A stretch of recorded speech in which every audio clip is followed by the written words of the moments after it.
Told an interviewer that you have learned to, in your words, love the thing that I most wish had not happened. I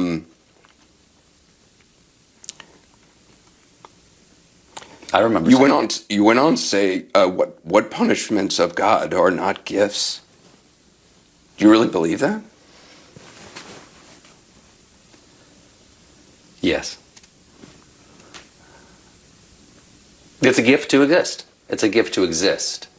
And with existence comes suffering. There's no escaping that. And I guess I'm either a Catholic or a Buddhist when I say those things, because I've heard those from both traditions. But I didn't learn it that I was grateful for the thing I most wish hadn't happened, is that I realized it. Mm-hmm. Is that, and it's an oddly guilty feeling. It doesn't mean you are happy. I don't want it to have happened. I want it to not have happened. Right. But if you are grateful for your life, which I think is a positive thing to do, not everybody is, right. And I'm not always, but it's the most positive thing to do, then you have to be grateful for all of it. You can't pick and choose what you're grateful for. And then, so what do you get from loss? You get awareness of other people's loss. Well, that's true. Empathy. Which allows you to connect with that other person. Right. Which allows you to love more deeply and to understand what it's like to be a human being, if it's true that all humans suffer. Right. And so, at a young age, I suffered something so that by the time I was in serious relationships in my life, with friends, or with my wife, or with my children, is that I have some understanding that everybody is suffering. And however imperfectly, acknowledge their suffering and to connect with them and to love them in a deep way that not only accepts that all of us suffer, but also then makes you grateful for the fact that you have suffered, so that you can know that about other people. And that's what I mean. It's about the fullness of your humanity. Mm. What's the point of being here and being human if you can't be the most human you can be? I'm not saying best, because you're going to be a bad person and a most human. I want to be the most human I can be. And that involves acknowledging and ultimately being grateful for the things that I wish didn't happen, because they gave me a gift.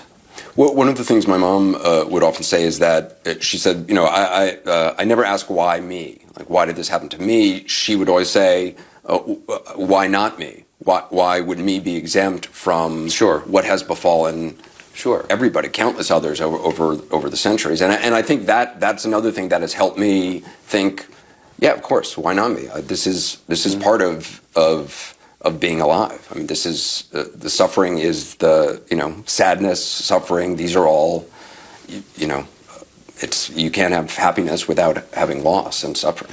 And in my tradition, that's the great gift of the sacrifice of Christ, is that God does it too. Mm. That you're really not alone. God does it too. I heard you say something once. I just thought it was funny. You said you were saying that you don't proselytize because something about I'm going to mull it, but it was basically that you don't proselytize. More Jesus for me. Exactly. I don't really proselytize. I don't necessarily want to make anybody from my point of view, more Jesus for me. But here at the old heaven buffet, though I don't even have a well-defined enough cosmology to have a sense of what's going to happen. But I want to talk about that gifts of God. What punishments of God are not gifts. That's actually, I'm quoting Tolkien there. That's not me.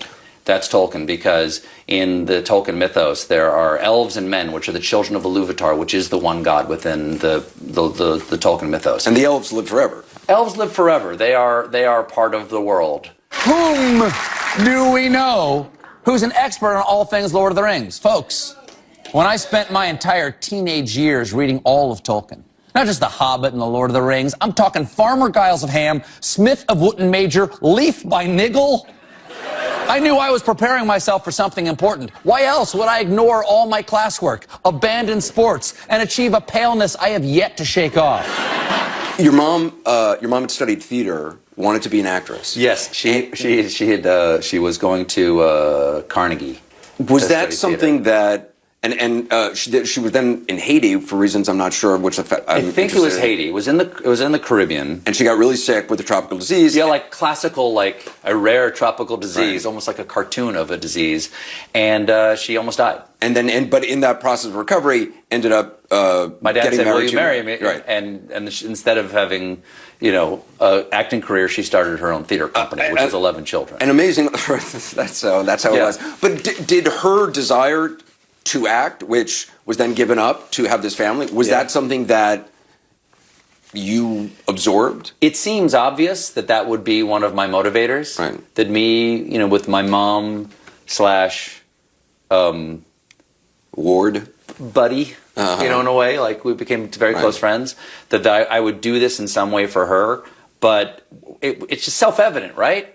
It did not occur to me. Did not occur to me for many years. It really wasn't until she died that I realized a lot of what I did was still going back to making her happy from those early years after Dad and the boys died. Like, we remember distinctly when she laughed for the first time, like it was like a year later or something like that. But that's inside of you as a young person.